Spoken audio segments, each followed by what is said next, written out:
Okey, bismillahirrahmanirrahim. Assalamualaikum dan salam sejahtera kepada semua yang hadir. Bersama kita hari ini pada hari Jumaat yang mulia di siri pertama Planetary Health ataupun kesihatan bumi planet kita. Sedikit pengenalan mengenai Planetary Health yang merupakan satu bidang yang penting.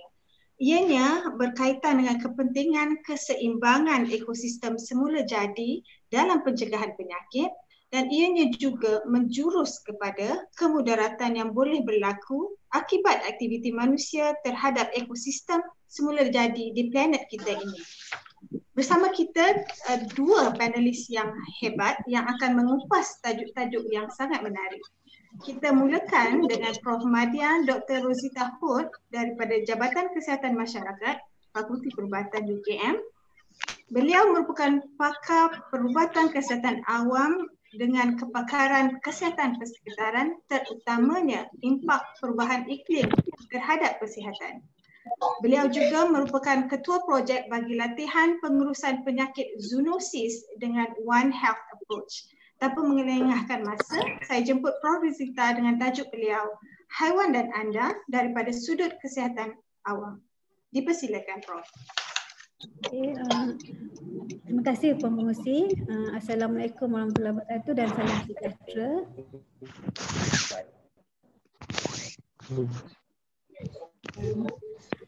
Tajuk kita pada hari ini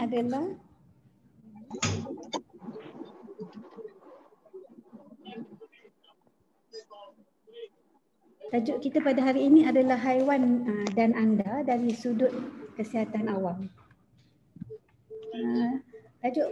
Kandungan ceramah pada hari ini, saya akan bincangkan sedikit mengenai beberapa kumpulan haiwan, konsep pendekatan One Health, penyakit zoonotik, faktor-faktor yang menyumbang kepada wabak yang berasal daripada penyakit zoonotik, dan perbincangan dan kesimpulan. So, seperti yang kita tahu, haiwan merupakan sebahagian daripada ekosistem dan biodiversiti alam. Dia boleh dibahagikan kepada beberapa kumpulan, contohnya haiwan domestik seperti binatang peliharaan kita. Siapa nak bertelur?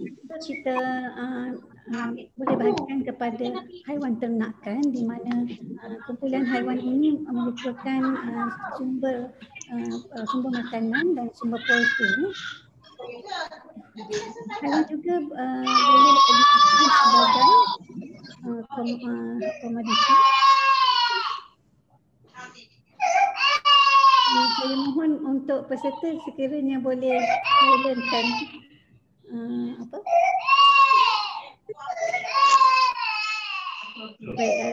haiwan sebagai komoditi.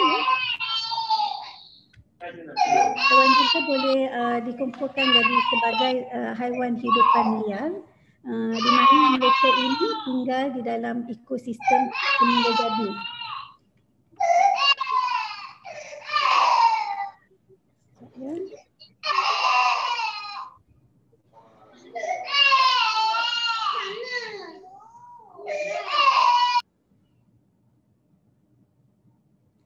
Okey, baik. Sekarang apa yang kita lihat di sini adalah konsep ataupun pendekatan One Health, di mana kita lihat kesihatan manusia sangat berkait rapat dengan kesihatan haiwan dan juga kesihatan persekitaran dan tumbuh-tumbuhan. Jadi sebarang pengurusan haruslah mengintegrasi dan menghubungkan kesemua dari berbagai domain, dan untuk dalam pengurusan masalah yang berkait dengan kesihatan manusia, kesihatan haiwan dan juga persekitaran. Apakah dia penyakit zoonotik? Penyakit zoonotik adalah penyakit yang berasal daripada haiwan, iaitu ejen pembawa penyakit tersebut seperti virus, bakteria ataupun kulat, asalnya daripada haiwan-haiwan, sama ada haiwan domestik ataupun haiwan liar, dan kemudian ianya ditransmisikan kepada manusia dan menyebabkan penyakit.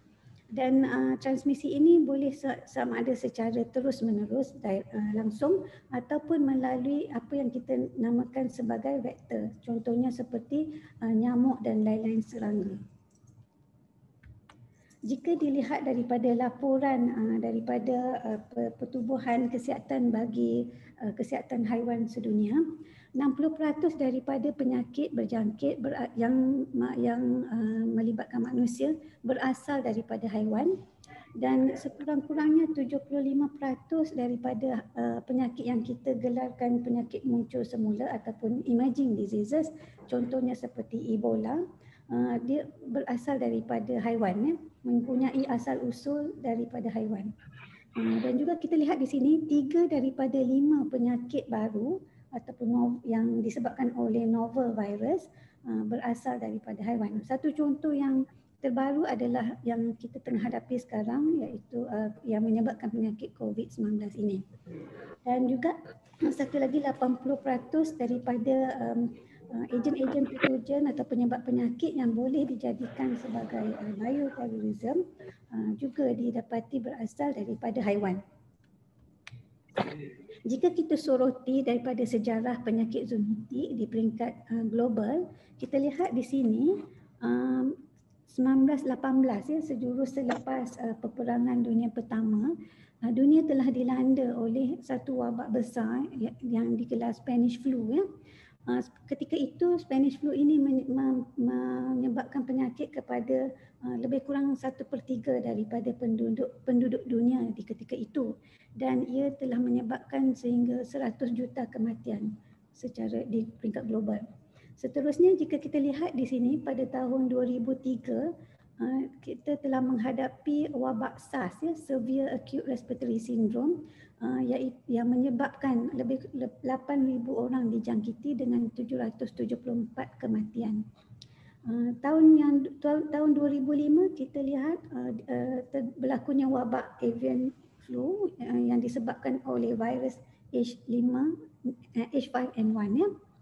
2009 kita lihat berlaku lagi wabak yang melibatkan wabak flu khinzir, disebabkan oleh virus H1N1, dan ini menyebabkan lebih 10,000 kematian.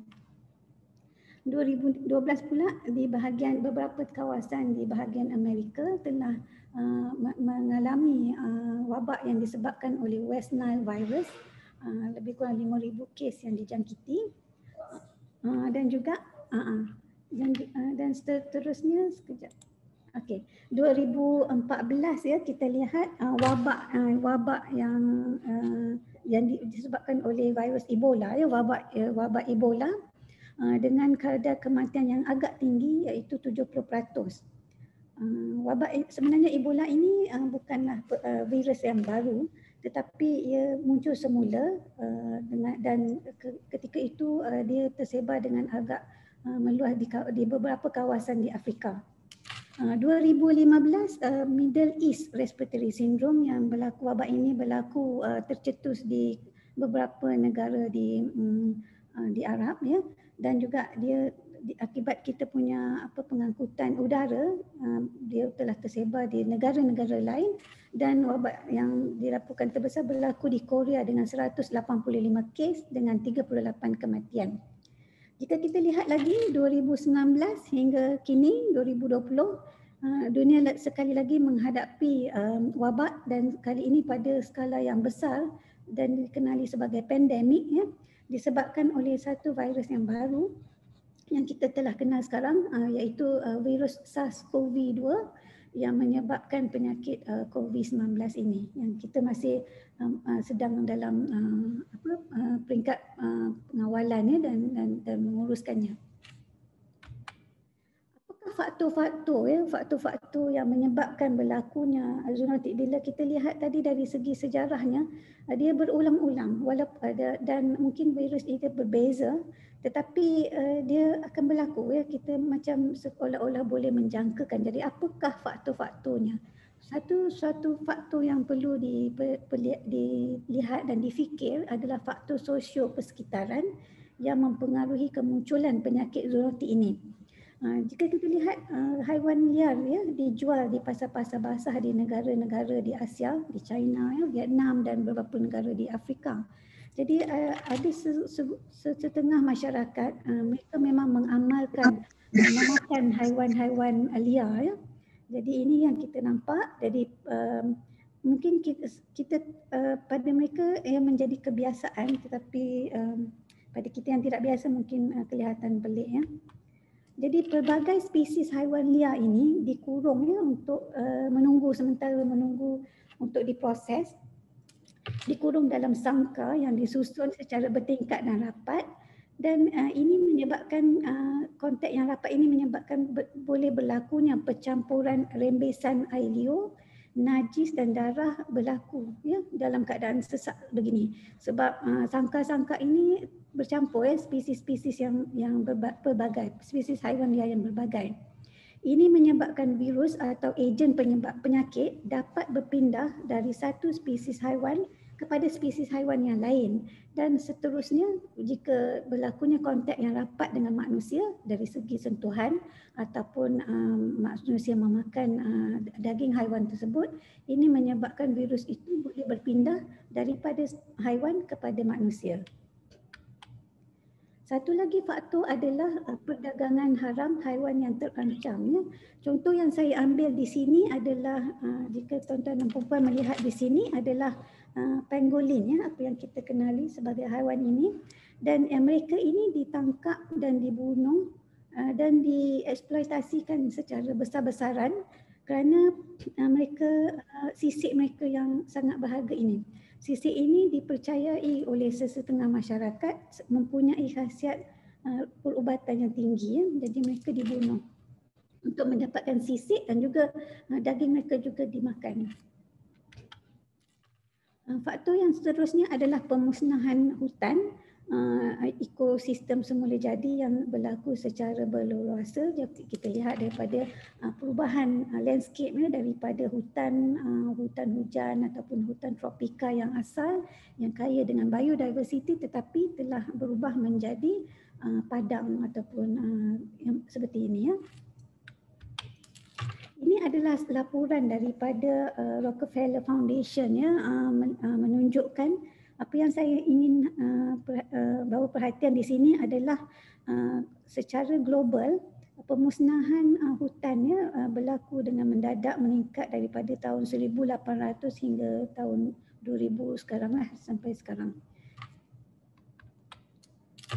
Satu adalah perubahan penggunaan tanah ya. Jadi akibat aktiviti manusia, aktiviti penternakan pada skala besar-besaran.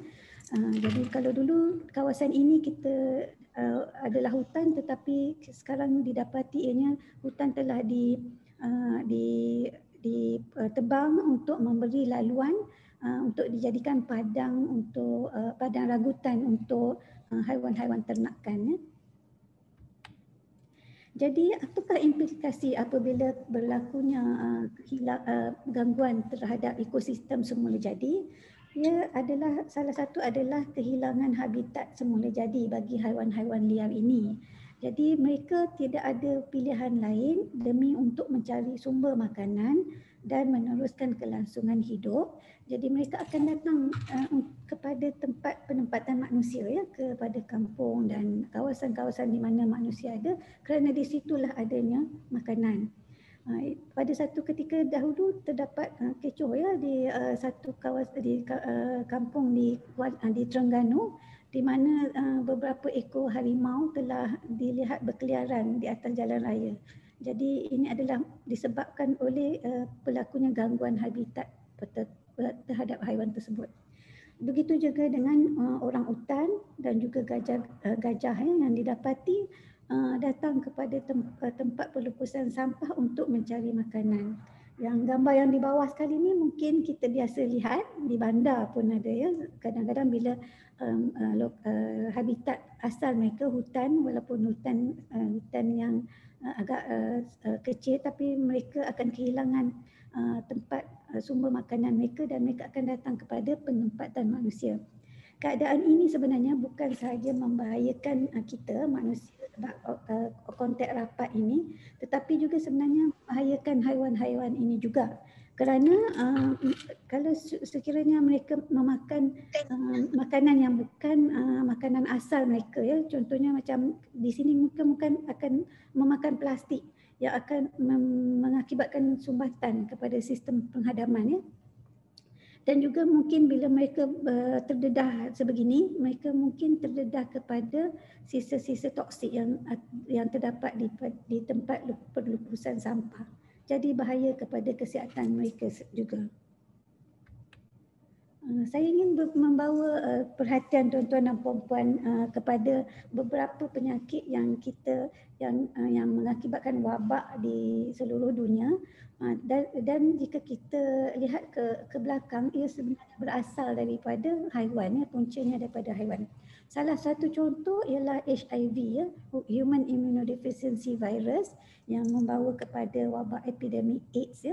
Dia dikenapasi di Afrika, dan epidemik ini dikatakan bermula daripada berlaku apabila seekor chimpanzee dibunuh dan dagingnya dimakan dan dijual.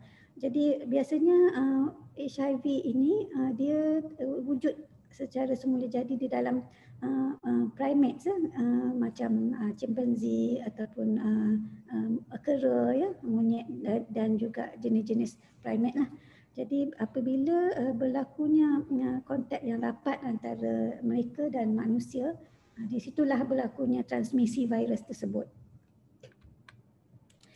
Satu yang lebih terkini adalah coronavirus disease 2019 ataupun COVID-19, dan virus penyebabnya adalah SARS-CoV-2, yang bila saintis telah mendapati bahawa berasal daripada spesies kelawar yang kemudiannya dipindahkan kepada pangolin. Yang ini yang kita lihat di pasar-pasar bahasa bila mereka trace balik, berlaku di pasar, contohnya di pasar di Wuhan, China, dan di mana percampuran di antara spesies-spesies haiwan liar ini membolehkan transmisi atau perpindahan virus-virus yang menyebabkan penyakit ini kepada spesies haiwan dan seterusnya kepada manusia dan menghasilkan penyakitnya. Satu lagi contoh adalah MERS-CoV. Jika tuan-tuan dan puan-puan masih ingat, dulu kita ada berlakunya wabak ini yang berpunca daripada negara Arab, tetapi disebarkan dengan cepat dan cekap melalui sistem pengangkutan udara kita, sebab kita banyak bergerak daripada satu negara kepada negara lain. Jadi tabiat masyarakat yang memang berhubung rapat dengan haiwan, contohnya dalam keadaan ini berpunca daripada unta yang dijangkiti oleh virus ini dan seterusnya kepada manusia. Juga masyarakat setempat suka meminum contohnya susu yang tidak dipasteurize, susu unta yang tidak dipasteurize. Jadi ini menyebabkan perubahan virus kepada menyebabkan virus ini berpindah require a comprehensive model of the process of determining health and illness. Jadi berlakunya ini adalah taburan penyakit Ebola di Afrika sejak tahun 1976. Ebola juga jika kita trace balik, dia berasal daripada haiwan daripada kelawar dan juga kemudiannya dipindahkan kepada spesies lain haiwan liar, contohnya macam chimpanzee, gorila dan jenis-jenis rusa di benua Afrika. Dan memang setengah masyarakat di Afrika mereka memang makan sumber makanan mereka adalah haiwan liar. Jadi mereka jual di pasar-pasar dan ada kalanya makanan itu tidak dimasak sepenuhnya dan ini boleh mengakibatkan transmisi virus tersebut daripada kelawar kepada binatang ini, spesies-spesies binatang dan seterusnya kepada manusia. Dan apabila virus tersebut berada dan bereplikasi dalam badan manusia menyebabkan penyakit dan mereka juga boleh berpindah daripada seorang manusia kepada manusia yang lain. Transmisi itu berlaku antara manusia kepada manusia yang lain. Satu lagi contoh adalah wabak yang disebabkan oleh West Nile virus. Yang ini dilaporkan berlaku di beberapa tempat di Amerika. Jadi dia menyebabkan jangkitan virus ini kepada kuda contohnya dan juga kepada manusia. Tapi pada yang telah dinotifikasikan kalau kejadian jangkitan ini berlaku kepada manusia, kebanyakan adalah tidak mempunyai simptom ya, manusia yang dijangkiti itu tidak mempunyai simptom. Tetapi kalau ia menjangkiti contohnya kuda, kebanyakan lebih daripada 50% kuda akan mati. Tetapi setelah yang ini berlaku sebelum wujudnya vaksin ya, sekarang mereka telah memberi vaksin untuk memberi vaksin kepada kuda dan haiwan yang seumpamanya untuk mencegah dijangkiti oleh West Nile virus. Satu lagi contoh adalah sersema khinzir yang disebabkan oleh virus H1N1 ya. Ini berlaku dan daripada khinzir tersebut dia boleh dijangkiti kepada manusia ya, melalui contohnya jika khinzir itu menghadapi sersema, jadi daripada transmisi itu adalah melalui sentuhan kontak direct secara langsung ataupun melalui pernafasan di mana partikel virus tersebut terdapat di dalam udara ya. Sesama burung merupakan satu lagi potensi wabak ya, boleh menjadi wabak. Dia disebabkan oleh virus H5N1. Yang ini dia boleh merebak melalui partikel-partikel virus yang terbang di dalam di udara dan seterusnya diinhalasi ataupun melalui sentuhan langsung ya. Jadi buat masa ini ada laporan untuk kes-kes di kalangan manusia, tetapi kebanyakannya adalah dalam kalangan burung ataupun ayam, kumpulan-kumpulan yang itu ya. Jadi tetapi kita harus beringat sebab virus ini boleh bermutasi dan berpotensi menjadi lebih bahaya. Satu lagi virus yang kita hadapi dahulu pada tahun 2002 hingga 2003 ya, wabak yang disebabkan oleh SARS, Severe Acute Respiratory Syndrome ya. Ia juga berasal daripada haiwan takungan iaitu kelawar ataupun horseshoe bats yang biasanya tinggal di dalam gua-gua terpencil di dalam hutan. Tetapi mereka keluar untuk mencari makanan di malam hari, contohnya mereka makan buah-buahan ya, pokok-pokok buah-buahan. Dan tetapi transmisi ini dipercayai berlaku juga di pasar-pasar yang pasar terbuka tu, di mana perpindahan virus itu berlaku daripada spesies kelawar kepada haiwan seperti civet ya. Dan seterusnya haiwan ini dijangkiti kepada manusia apabila memakan, manusia itu memakan ataupun kontak langsung di pasar-pasar yang kita lihat sebelum ini. Nipah virus ialah satu lagi virus yang telah menyebabkan wabak penyakit pada tahun 1998 dan 1999. Nipah virus ini pertama kali diidentifikasi di Malaysia ya. Dia ketika itu dia ditafsirkan sebagai satu virus yang novel atau baru menyebabkan penyakit dan telah dilaporkan di beberapa ladang khinzir di Perak, Selangor dan Negeri Sembilan ya. Dan dia menyebabkan encephalitis radang otak dan menyebabkan kematian.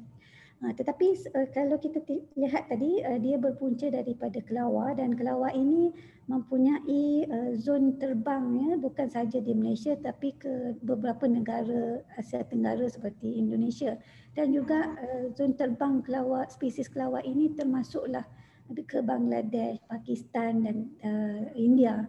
Jadi wabak nipah ini telah pun dilaporkan di tempat-tempat berikut. Contohnya yang berlaku di Bangladesh, di mana bila para saintis mengkaji, mereka mendapati dia berpunca daripada keadaan di mana kelawar ini mencari makanan di ladang-ladang palm ya, dates, di mana manusia di situ menakung untuk mendapatkan air nira.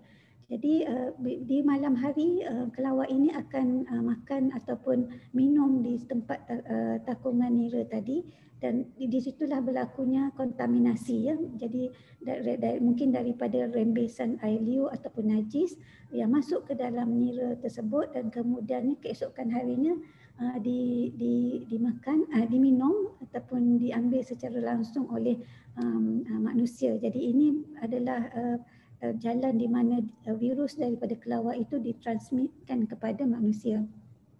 Lagi satu jalan yang kita telah bincangkan tadi iaitu bila kelawar itu memakan buah-buahan dan buah-buahan ini jatuh ke bawah tetapi telah dikontaminasi dengan air liur ataupun najis kelawar tadi, dan ini seterusnya dimakan oleh khinzir sebab kebanyakan buah-buahan ini berada di ladang-ladang ternakan ya.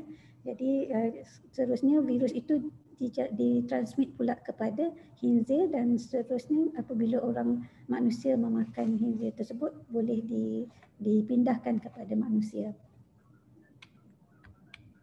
Lagi satu adalah Hendra ya. Virus Hendra ini wabak ini dilaporkan dalam kalangan kuda ya di Australia.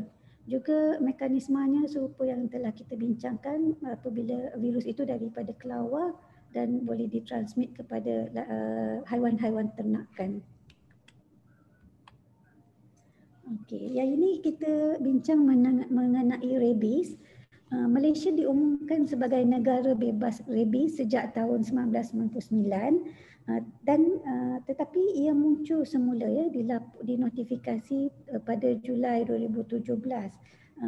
Maknanya walaupun kita isytiharkan sesuatu tempat itu bebas, tapi tidak semestinya dia akan bebas selamanya. Jadi ini adalah contoh ya satu penyakit yang kita anggap ia telah hilang tetapi ia boleh muncul semula kerana haiwan takungan dan virus itu masih wujud. Jadi 99% daripada rabies yang menjangkiti manusia adalah berpunca daripada gigitan anjing yang telah pun dijangkiti oleh rabies. Dan apabila ia menjangkiti manusia, prognosis ataupun keadaannya adalah tidak baik kerana kebanyakan daripada kes akan berakhir dengan kematian. Salah satu cara pencegahan yang dirasakan paling optimum adalah untuk memvaksinasikan sebanyak mungkin anjing-anjing ataupun haiwan-haiwan lain yang berpotensi untuk menjadi pembawa virus ini, diberi vaksin sebelum mereka dijangkiti.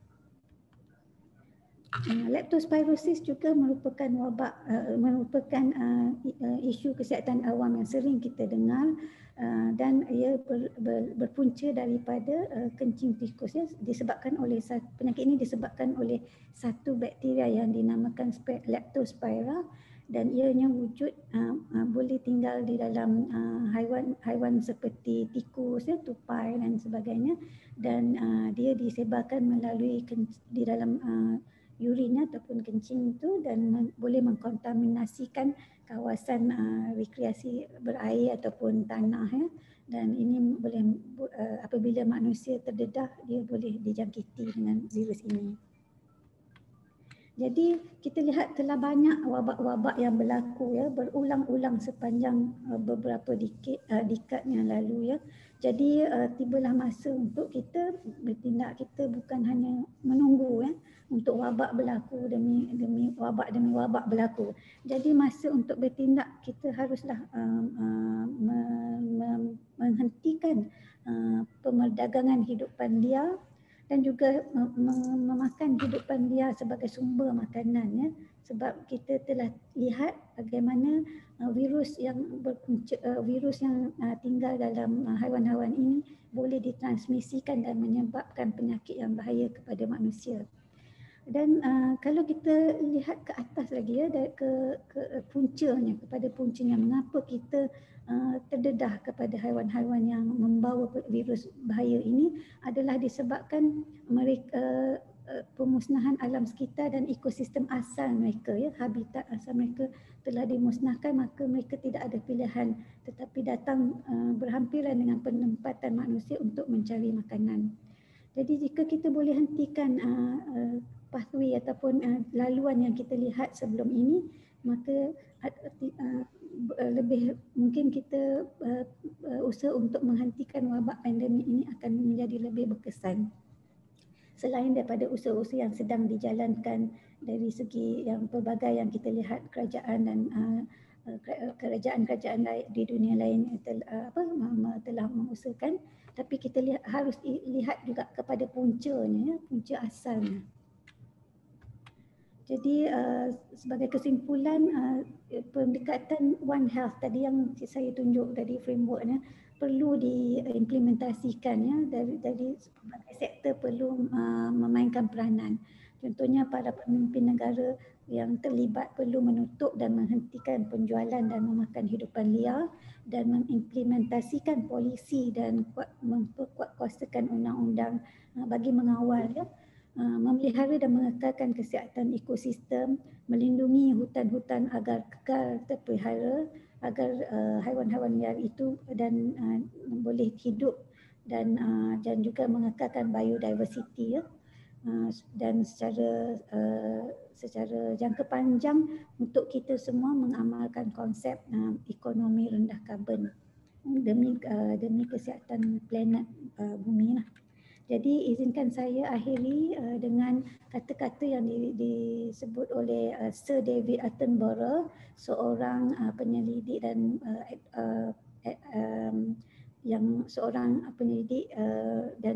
kesihatan dan pencinta alam sekitar, di mana beliau telah menyatakan, surely we have a responsibility to leave for future generations a planet that is healthy and habitable by all species.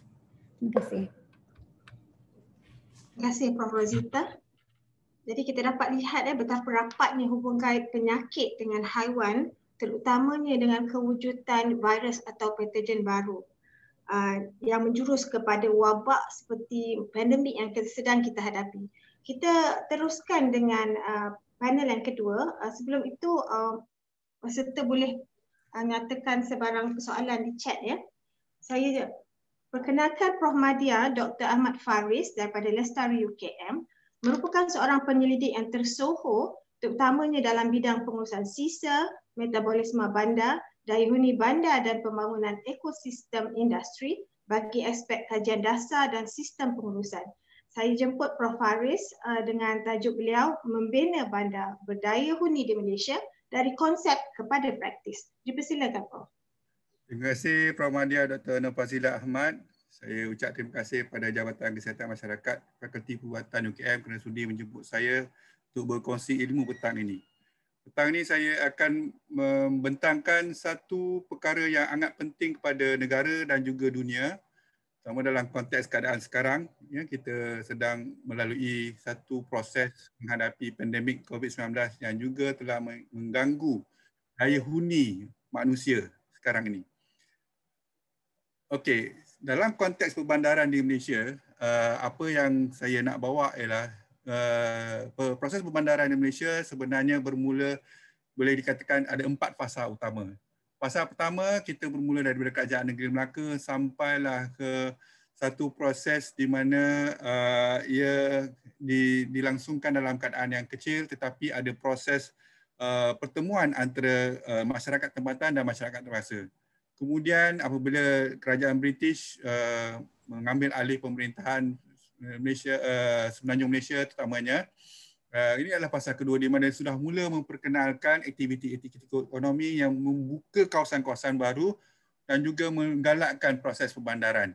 Dan selepas merdeka kita ada satu proses fasa ketiga yang mana di mana itu kita sedang membina negara dan banyaknya proses difokuskan kepada pertanian berbentuk mass production ataupun penghasilan besar seperti kelapa sawit, getah, teh dan sebagainya. Dan pada masa sama kita pada fasa ketiga ini berlakunya proses perindustrian. Dan kedua-dua proses ekonomi inilah yang menggalakkan proses pembandaran di Malaysia, dan apa yang kita hadapi sekarang, yang kita rasai sekarang adalah fasa keempat ya, daripada tahun 70 hingga sekarang, yang mana kita sudah mula berkembang maju dan proses-proses dan aktiviti-aktiviti ekonomi yang berkaitan terutamanya aktiviti perkembangan industri, aktiviti ekonomi lain dan sosial yang berkembang dengan baik dan membawa kepada satu proses transformasi di perbandaran Malaysia yang sangat pesat ya. Kalau kita lihat, ini adalah gambar satu jalan di Seremban, yang mana pada tahun 1906 sudah mula menunjukkan proses pembandaran yang agak pesat di sebuah bandar Seremban. Kalau kita terbanding Kuala Lumpur, Seremban pun hampir sama proses pembandarannya. Dan kini kita nampak Kuala Lumpur berkembang maju, dan inilah yang kita sekarang perolehi dan kita lalui, dan proses pembandaran di Malaysia berterusan hingga kini. Dalam konteks pembandaran sebenarnya dianggarkan penduduk Malaysia pada tahun 2010 adalah hampir 72%. Maknanya 72% penduduk Malaysia berada di dalam bandar. Dan pada 2019 dianggarkan hampir 80% penduduk mendiami bandar. Okey, ini saja sedikit gambaran mengenai proses pembandaran, kerana ia adalah sangat penting. Kenapa saya bawa proses pembandaran yang agak pantas ini? Sebab saya nak menghubungkan kenapa perlunya daya huni itu diketengahkan sebagai satu konsep dan satu pendekatan bagi memastikan kelestarian bandar di Malaysia. Ya. Dan ini adalah satu graf yang sangat penting. Ini yang menunjukkan bagaimana penduduk di Malaysia ini sebenarnya berubah daripada bandar keluar bandar. Ada dua proses utama yang menyebabkan perubahan bilangan penduduk yang agak pantas kepada penduduk bandar. Satu ialah proses migrasi. Ini adalah akibat daripada aktiviti ekonomi dan sosial yang berkembang maju. Kedua ialah proses di mana kawasan luar bandar yang pada dulunya luar bandar, tapi sekarang sini sudah dikategorikan sebagai bandar. Contoh terbaik adalah yang berada kalau mereka duduk di Bangi, UKM. Kalau dulu tahun 70-an Bangi itu luar bandar, tapi kini adalah bandar. Ya, itu contoh yang kita tunjuk telah tengok prosesnya yang berlaku dengan sangat pantas dalam tempoh 20 tahun. Okey. Saya bawa kepada konteks utama pembentangan saya hari ini ialah apa itu yang dimaksudkan dengan daya huni bandar. Apabila pelbagai sebenarnya banyak definisi, tapi yang paling utama ialah sebenarnya menyentuh tentang kualiti hidup masyarakat, terutama yang mereka duduk di dalam bandar. Jadi kalau kita tengok saintis memberikan satu liputan tentang ruang-ruang yang terbandar.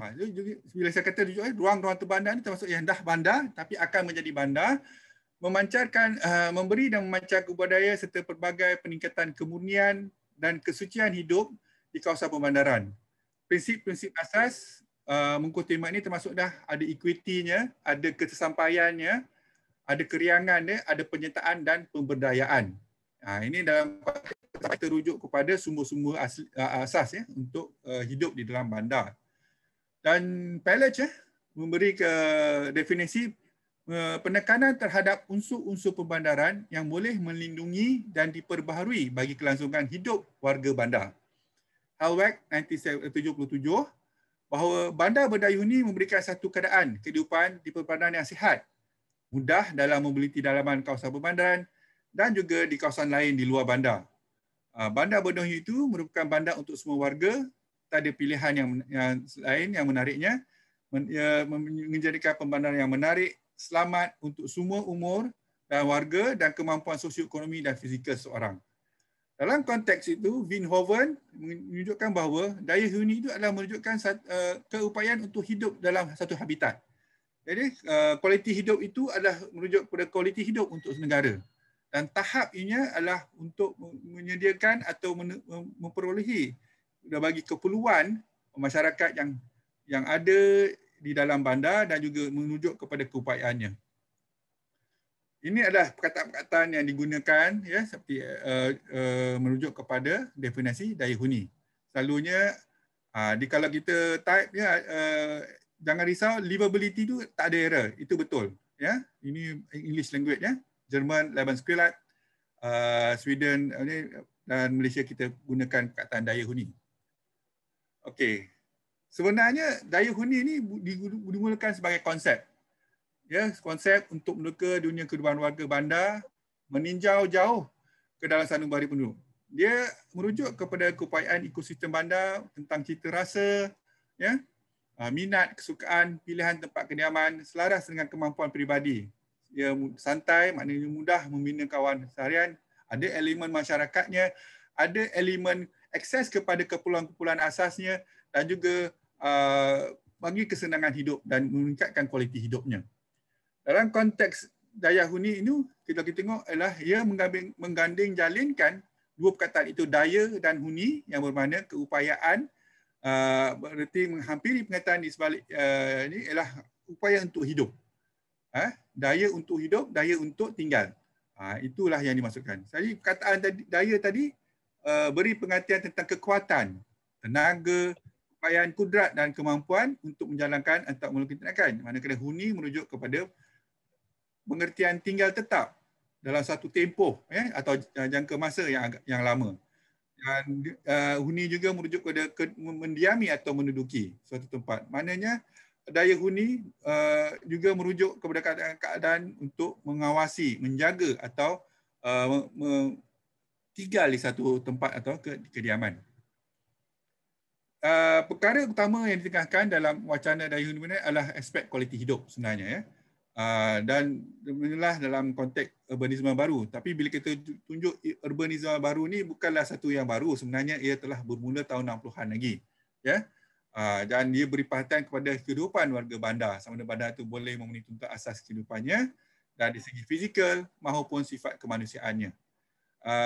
Juga bandar berdaya huni juga merujuk pada konsep di mana warga yang ini mempunyai pekerjaan, tempat tinggal, kemampuan, cukup sumber asas, ketersampaian kepada keperluan prasarana asas, fizikal, sosial dan kewangan. Dan kehidupan seharian penuh keterangan tanpa gangguan besar, sejahtera, selamat, sihat serta penuh keriangan dan kecerangan. Ini adalah konsep daya huni bandar yang diketengahkan. Kalau kumpulan yang di Lestari yang telah membuat pengajian ini sejak 2003, ada beberapa perkara yang kami sentuh selain daripada yang telah disediakan tadi ialah menyediakan ruang dan peluang untuk ekonomi bersesuaian dengan kekuatan mencapai pencapaian masing-masing. Maknanya kita merujuk kepada keupayaan untuk sesuatu individu atau masyarakat itu mempunyai peluang untuk mendapatkan ekonomi yang bersesuaian.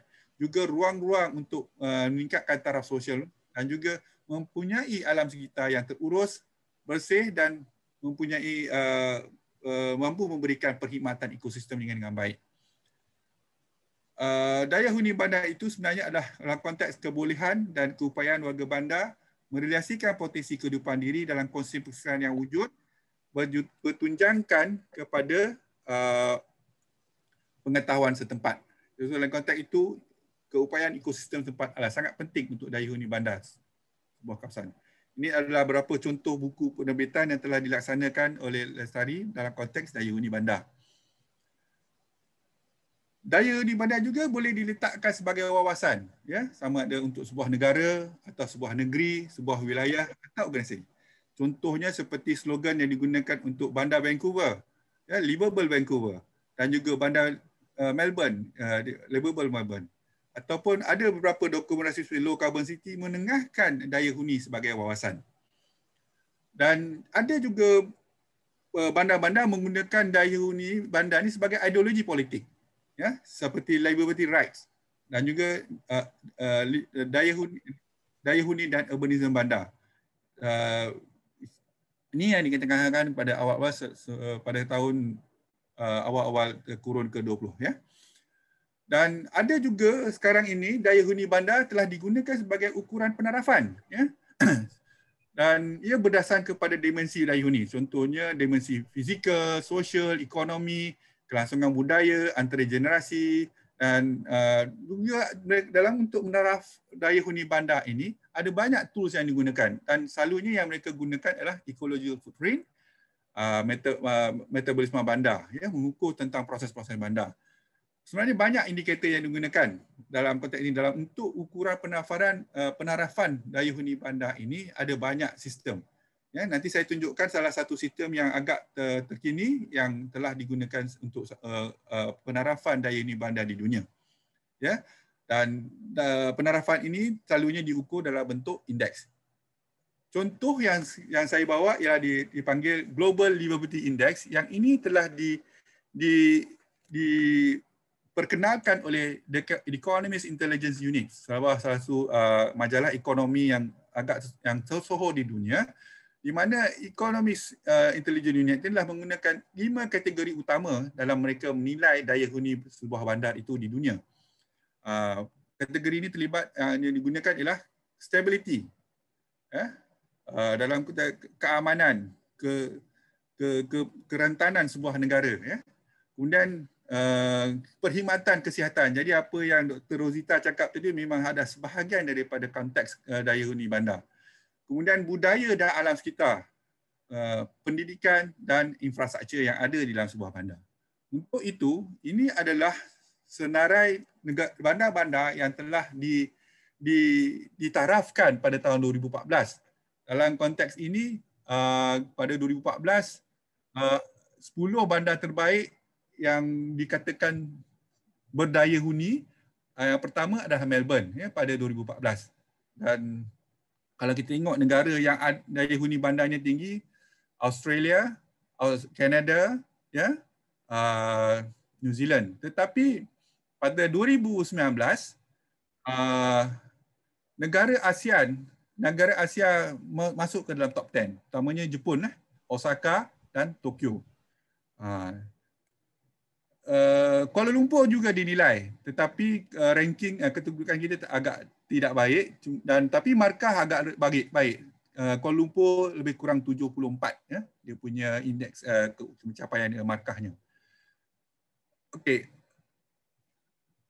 Apabila kita melihat daya huni bandar itu, ialah satu dalam konteks akademik, ia juga boleh dijadikan sebagai sintesis, ataupun dalam konteks pembuat dasar dan pembuat keputusan, ia boleh digunakan sebagai satu sintesis di mana menggunakan ilmu itu untuk membuat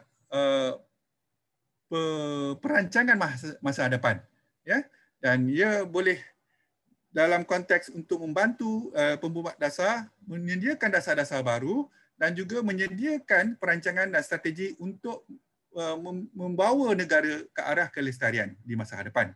Dan dalam konteks ini kalau kita lihat apa yang boleh dilakukan menggunakan daya huni sebagai sintesis ialah kita tahu dalam kita mengurus sebuah negara atau sebuah bandar, data itu penting.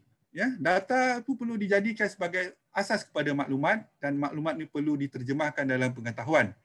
Dan pengetahuan ini perlu disintesis menjadi satu wisdom, mana maksudnya ialah bagi kita menwujudkan daya huni bandar, keperluan data-data ini dan juga maklumat ini sangat penting.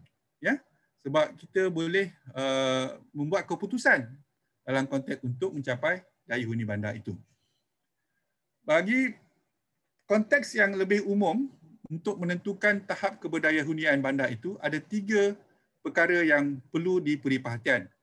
Yang pertama ialah dimensi masyarakat penduduk. Sebab sebuah bandar tak akan wujud tanpa manusia. Kemudian kita tengok dimensi ekonomi, yang akan memberikan kekuatan kepada bandar itu. Kemudian kita tengok pada aspek dimensi alam sekitar. Ketiga-tiga dimensi ini sebenarnya berkait. Kalau ikut kita tengok dimensi ini, ia masih lagi berteraskan kepada 3 pilar utama pembangunan lestari, iaitu ekonomi, alam sekitar dan sosial. Dalam konteks dimensi masyarakat ialah kita melihat dalam konteks pencirian masyarakat itu, peningkatan pertambahan populasi, hierarki kedudukannya di dalam kehidupan di dalam bandar, bagaimana penyusunan masyarakat dan penduduk di dalam bandar itu, aspek sosialnya, aspek tentang keperluannya, keperluan-keperluan asas seperti kesihatan, sumber air, makanan dan sebagainya. Dan apabila bandar membesar dan menjadi sebuah bandar yang sangat besar seperti Lembah Kelang, ia perlu dilihat sebagai salah satu aspek penting dalam menentukan daya huni bandar. Dan apabila membesar itu ada cabaran-cabaran utamanya ialah sosioekonomi seperti menyediakan pekerjaan, menyediakan peluang-peluang ekonomi untuk keterusan kehidupan individu ataupun masyarakat di dalam bandar. Dan kedua ialah cabaran kesihatan manusia. Bagaimana kita melihat kepentingannya apabila manusia sudah bertambah ramai di sebuah bandar, cabaran kesihatan amat kritikal. Utamanya kalau kita lihat apa yang Dr. Rosita dah bentangkan itu, elemen budaya itu memberi kesan kepada kesihatan. Kemudian cabaran bekalan sumber asas, terutamanya bekalan air, ya, tenaga yang sangat penting bagi kehidupan di masyarakat bandar itu. Dalam konteks dimensi ekonomi ialah kita melihat dalam konteks bagaimana menyediakan peluang-peluang ekonomi untuk masyarakat bandar itu berdaya huni. So, oleh itu merujuk kepada aktiviti perindustrian, pertanian, perkhidmatan dan pasaran pengguna.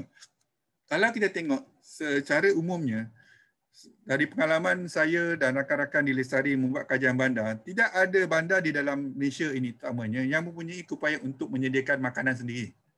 Dan sebahagian besar bandar-bandar di Malaysia juga tidak ada keupayaan untuk menyediakan air sendiri. Mungkin tenaga boleh, tapi dua ini, makanan dan air, tidak ada keupayaan sendiri. Tidak ada bandar yang mampu. Dia bergantung kepada juga kawasan luar bandar. Jadi daya huni bandar juga ada elemen dalam konteks dimensi ekonomi. Dan dimensi ekonomi ini juga mewujudkan peluang-peluang lain seperti pembangunan infrastruktur dan sistem telekomunikasi, pembekalan tenaga dan sebagainya. Dan dalam konteks ekonomi ini ada pelbagai tahap. Ada yang paling kecil seperti peniaga-peniaga, gerai, hinggalah ke tahap yang tinggi, industri-industri yang bertahap tinggi. Dan kita perlu lihat juga bandar juga memain peranan ekonomi sebagai modal pemula pada modal-modal untuk di dalam bandar itu sebenarnya dan juga dalam juga pembinaan teknologi dan juga inovasi yang baru. Dimensi alam sekitar oleh ini merujuk kepada keperluan alam sekitar itu mampu memberikan perkhidmatannya kepada bandar tersebut. Dalam konteks ini, perkhidmatan ekosistem yang berada di dalam bandar dan di luar bandar itu sangat penting. Ya.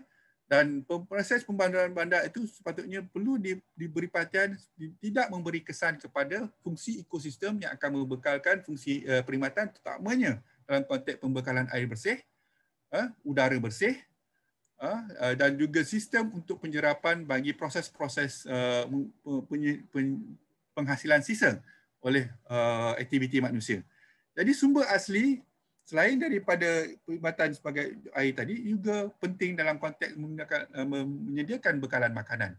Jadi alam sekitar itu perlu dijaga juga dalam konteks daya huni bandar. Dan kalau kita tengok tadi sebenarnya, daya huni dan kelestarian ini sebenarnya adalah satu mempunyai hubungan. Ya, dia ada simbiosis, hubungan simbiosisnya. Kalau kita tengok, kelestarian adalah satu konsep yang bersifat, kita katakan elusif, kadang-kadang sukar difahami secara teori, maupun amalannya, namun dan juga sukar dipegang. Dan tidak ada satu kaitan yang mudah sebab dalam konteks kelestarian dia amat kompleks. Namun, boleh kita katakan, daya huni membawa konsep pragmatis di mana ia boleh merujuk kepada keadaan sekarang. Sebab kalau kita tengok tadi, adalah mudah untuk menyediakan indeks daya huni bandar berbanding dengan indeks kelestarian. Sampai saya rasa hingga kini pun indeks kelestarian amat sukar untuk dibentuk. Tetapi indeks untuk daya huni ini boleh dilakukan kerana ia merujuk pada apa yang berlaku sekarang. Dalam konteks itu juga, pengalaman yang mewarnai kehidupan mereka ini akan merujuk kepada konteks kelestarian. Di mana apabila daya huni telah dapat diterapkan dan dapat diamalkan, aspek kelestarian itu akan datang bersama. Ya? Dan boleh dikatakan secara umum, daya huni ini adalah subset kepada sustainability. Okay. Saya bawakan konteks dalam daya huni di Malaysia. Pelaksanaan daya huni bandar di Malaysia ni sudah pun berlaku. Dasar Perbandaran Negara Kedua Semenanjung Malaysia dan Wilayah Persekutuan Labuan 2016 telah meletakkan daya huni sebagai satu prinsip. Kalau kita tengok visi dasar ini ialah bandar yang mampan untuk kesejahteraan rakyat. Jadi untuk capai visi ini ada 5 prinsip telah digariskan. Dan prinsip kedua, bandar yang berdaya huni, memerlukan trust kepada dasar. Dan untuk capai prinsip 2 ini, yang mana maksudnya bandar dilengkapi dengan kemudahan asas, infrastruktur, sistem keamanan yang baik, kejayaan selesa, keselamatan terjamin dan keselamatan bersih. dia telah menyediakan 10 objektif, 22 strategi dan 30 tindakan untuk memastikan bahawa dasar ini dapat dilaksanakan dan mencapai sasaran yang telah ditetapkan. So untuk ini dasar ini sedang dilaksanakan dan saya berharap kerajaan Malaysia akan membuat satu kajian untuk melihat keberkesanan dasar ini dalam konteks daya huni bandar. Bagi konteks di peringkat negeri pula, saya mengambil contoh Selangor. Smart Selangor Mampan 2035 ini adalah satu strategi untuk membawa ke keperluan usaha kerajaan sendiri Selangor untuk mencapai pembangunan lestari sehingga 2035. Jadi mereka telah memusatkan objektif untuk menjana pertumbuhan ekonomi yang lebih baik, menambah peluang kerajaan, memelihara sekitar dan meningkatkan kualiti kehidupan rakyat. Begitu juga dengan rancangan struktur negeri Selangor 2035 yang mana mereka meneraskan prinsip pembangunan mampan atau pembangunan lestari dan berteraskan pada pengurusan sumber secara bersepadu. Jadi kalau di peringkat negeri Selangor, ciri-ciri utama daya huni bandar itu telah diterapkan dalam strategi kerajaan negeri. Kalau kita tengok dalam konteks pihak berkuasa tempatan pula, ya, Pelan Strategi Majlis Perbandaran Subang Jaya 2012-2030, pindaan 2013, mereka telah meletakkan strategi untuk mewujudkan bandar yang vibrant, iaitu mempunyai sebuah identiti berbandar yang hidup, bersemangat, bertenaga, mesra dan mengekalkan perbandaran hijau. Ini semua adalah ciri-ciri daya huni bandar. Begitu juga dengan rancangan tempatan Majlis Perbandaran Kelang 2035, penggantian 2018, 6 dimensi yang diketengahkan untuk memastikan kemampanan Bandaraya Kelang Diraja dan warisan itu. Dan dimensi ini adalah juga iaitu dimensi guna tanah, governance, sumber asli optimum, ekonomi berdaya saing, komuniti sejahtera, persekitaran berkualiti, infrastruktur dan pengangkutan efisien. Ini adalah semua ciri-ciri daya huni bandar. Jadi dalam konteks pelaksanaan di Malaysia, sebenarnya daya huni bandar sudah berlaku. Cumanya tidak secara semua bandar yang sudah menyatakan spesifik bahawa daya huni bandar itu telah dikengahkan dalam pelan-pelan strategi yang mereka sediakan, terutamanya dalam penyediaan rancangan tempatan setiap majlis perbandaran. Dan bandar ini telah menjalankan strategi dan pelan tindakan yang mengutamakan program dan aktiviti dengan ciri-ciri daya huni bandar. Dan sekarang ini saya berharap setiap pihak berkuasa tempatan kerajaan negeri yang telah pun meletakkan ciri-ciri daya huni bandar ini, mereka harapnya membuat satu kajian untuk melihat apakah hasil yang telah mereka perolehi daripada strategi yang berbentuk. Kerana sebahagian besar daripada strategi yang berbentuk daya huni bandar ini agak baru, ya, bermula 2013 dan 2015, ya. Jadi mungkin sekarang ini mereka sedang menilai keberkesanan program dan aktiviti yang mempunyai ciri daya huni bandar yang telah dilaksanakan. Kepentingan daya huni bandar di Malaysia sebenarnya ialah satu konsep pendekatan untuk membentuk dan mencapai bandar lestari di Malaysia seperti yang telah diletakkan sebagai prinsip kedua dasar perbandaran negara kedua Malaysia. Dan pengalaman proses pembandaran di Malaysia sudah laksana dan alami sebagian besar ciri-ciri daya huni bandar ini. Namun usaha untuk gambling data, maklumat dan impak perlu dilakukan bagi menunjukkan tahap pencapaian bandar-bandar di Malaysia. Kalau ikut daripada The Global Liberty Index yang telah dibuat oleh The Economist, Kuala Lumpur pada 2014 berada di kedudukan 80. Tetapi pada 2019 kedudukan ke-98 dunia. Kita perlu ingat markahnya daripada 74, Kuala Lumpur pada 2014 telah naik ke markah 82. Jadi sebenarnya markah penarafan Kuala Lumpur naik, tetapi ada bandar lain yang lebih baik daripada Kuala Lumpur. Jadi untuk itu kita melihat bahawa ciri-ciri daya huni bandar sebagai konsep itu sangat penting dalam usaha kita untuk mencapai bandar lestari di Malaysia. Itu saya sudahi pembentahan saya. Terima kasih. Terima kasih Prof. Haris, ya. Jadi kita lihat daya huni bandar ini boleh menjadi satu penggerak kepada kelestarian sesebuah negara. Jadi saya ada terima satu soalan untuk Prof. Rosita dahulu. Untuk Prof. Rosita, soalannya,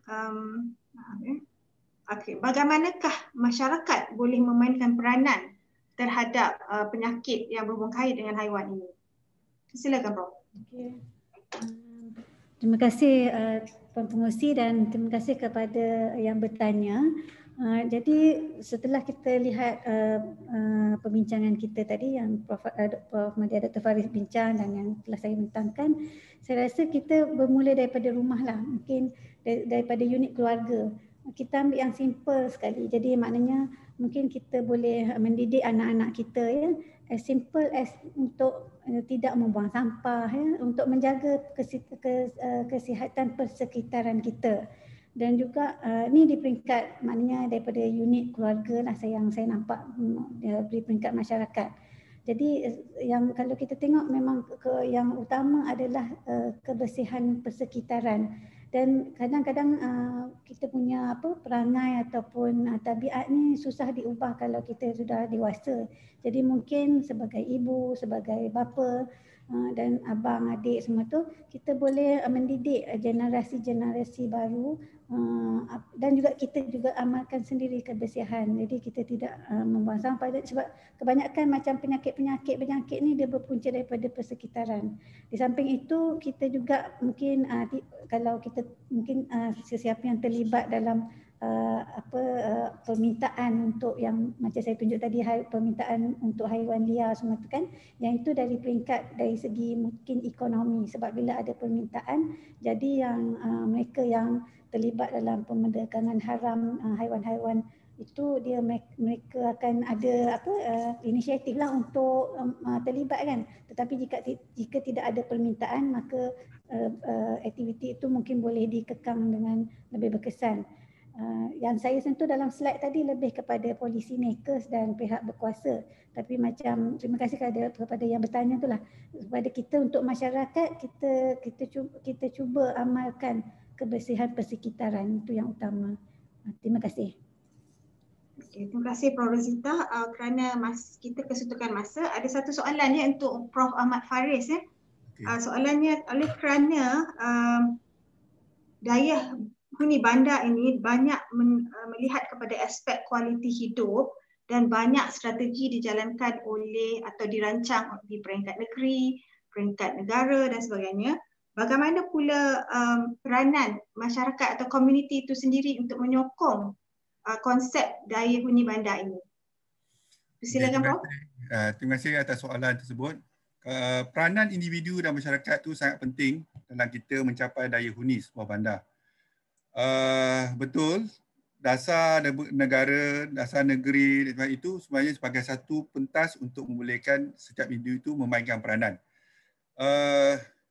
Kita lihat dari konteks keperluan pekerjaan dan sebagai satu asas untuk daya huni mereka.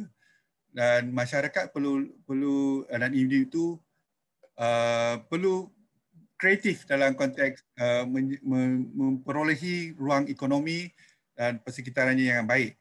Memang sekarang ni amat besar cabarannya, terutama dalam konteks pandemik COVID-19 ini. Kalau kita tengok daya huni bandar bagi seorang individu atau seorang keluarga itu sekarang ni memang diuji ya, kerana konteks pekerjaan dan sebagainya, ada yang hilang pekerjaan, itu mengganggu.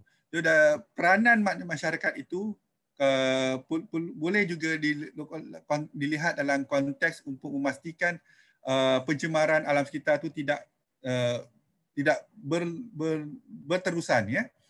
Itu dalam konteks. Kedua ialah gaya hidup. Kalau kita tengok gaya hidup yang merujuk pada kualiti hidup tu, kita tidak perlu untuk makan berlebihan atau membazir dan sebagainya. Perlu memberi fokus pada kecekapan penggunaan sumber dalam konteks kita memastikan daya huni bandar itu. So dalam konteks kualiti hidup yang ditekankan daya huni bandar, daya huni itu ataupun daya bandar ini adalah konteks dalam menggunakan sumber dengan cekap dan tidak membazir.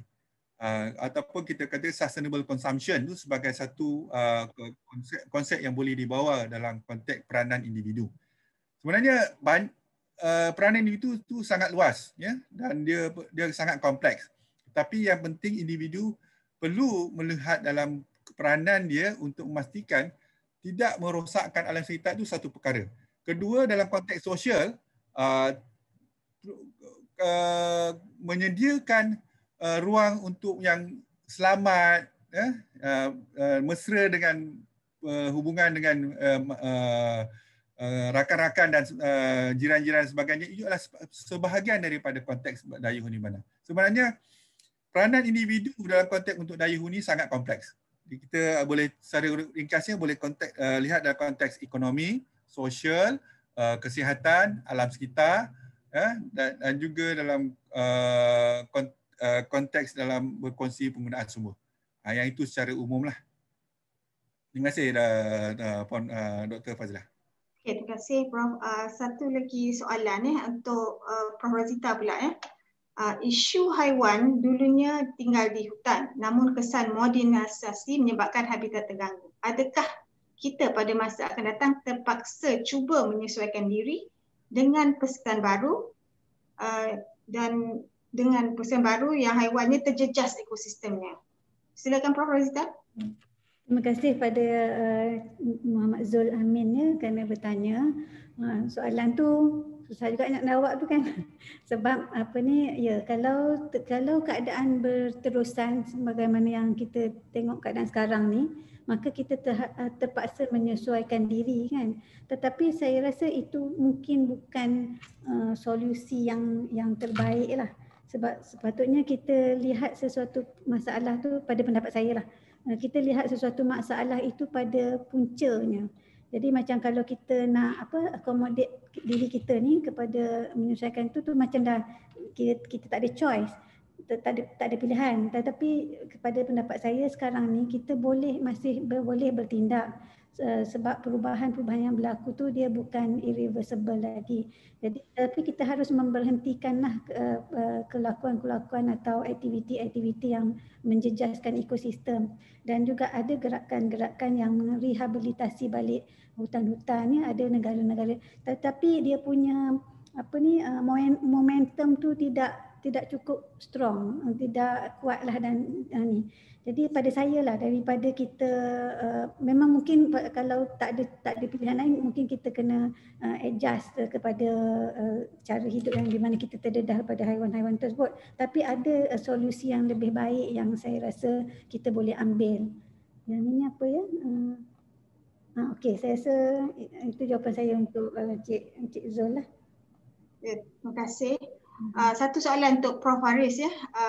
Rasanya bagaimanakah kita mengukur daya huni bandar itu sendiri, dan adakah inisiatif local authority kita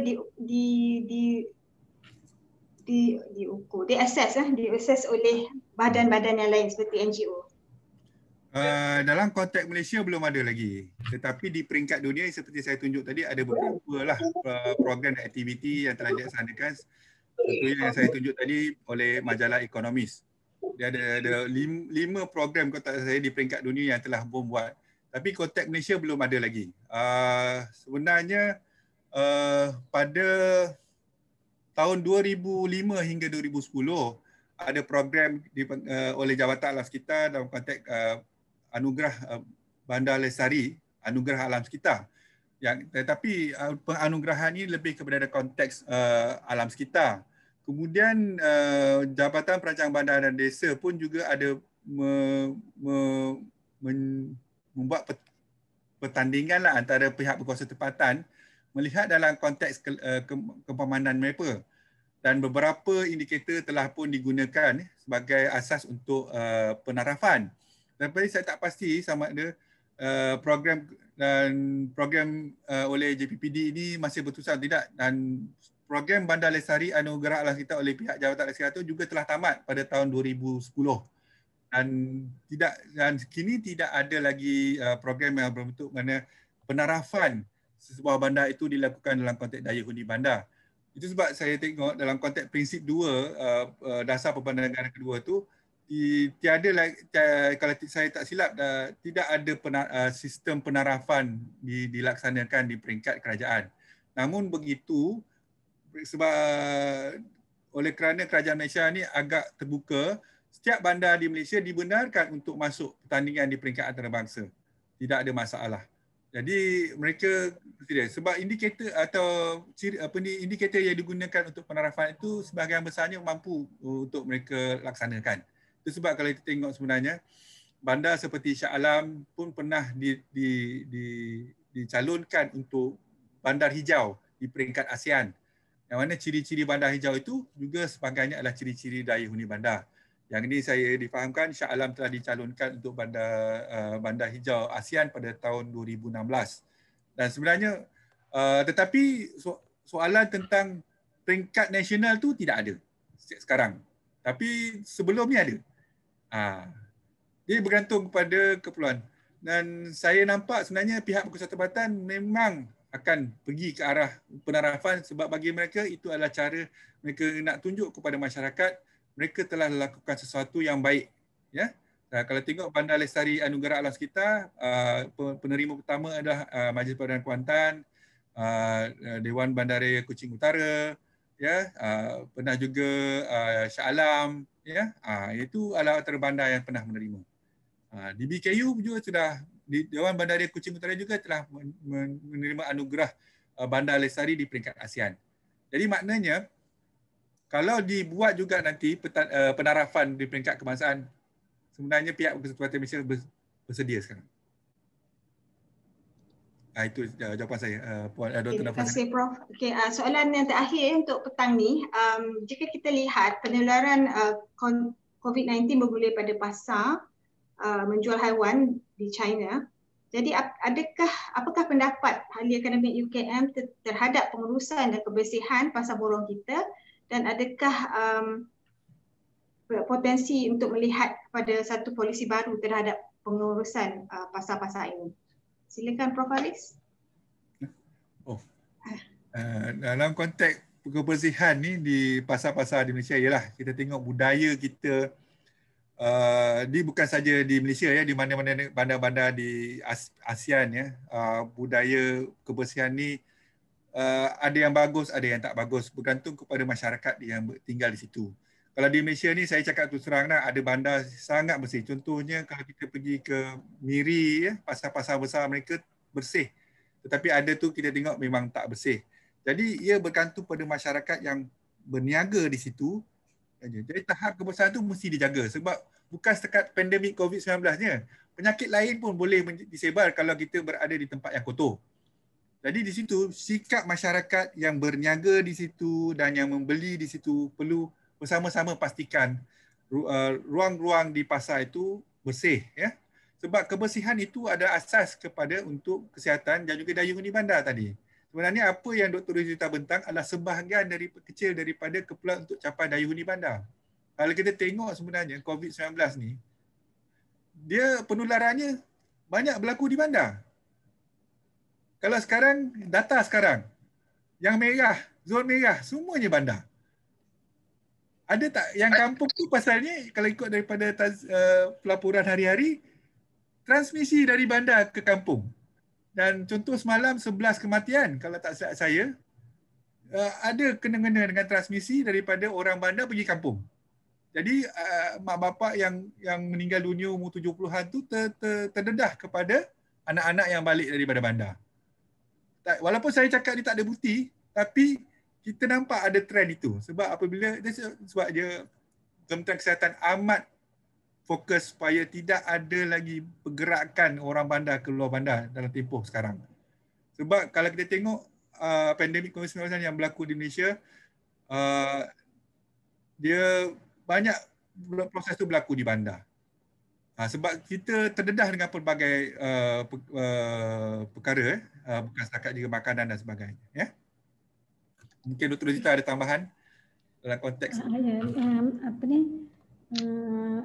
kalau kita lihat yang macam polisi itu sebenarnya sedia ada, ya, dari macam kalau macam pasar tu satu di bawah PWT, satu lagi di bawah Jabatan Veterinary, ya, Services, di mana kalau tidak silap saya lah, mereka tidak membenarkan percampuran macam di Malaysia lah. Kalau dekat negara lain mungkin mereka perlu melihat kepada polisi seperti yang ditanya oleh Cik Hillary.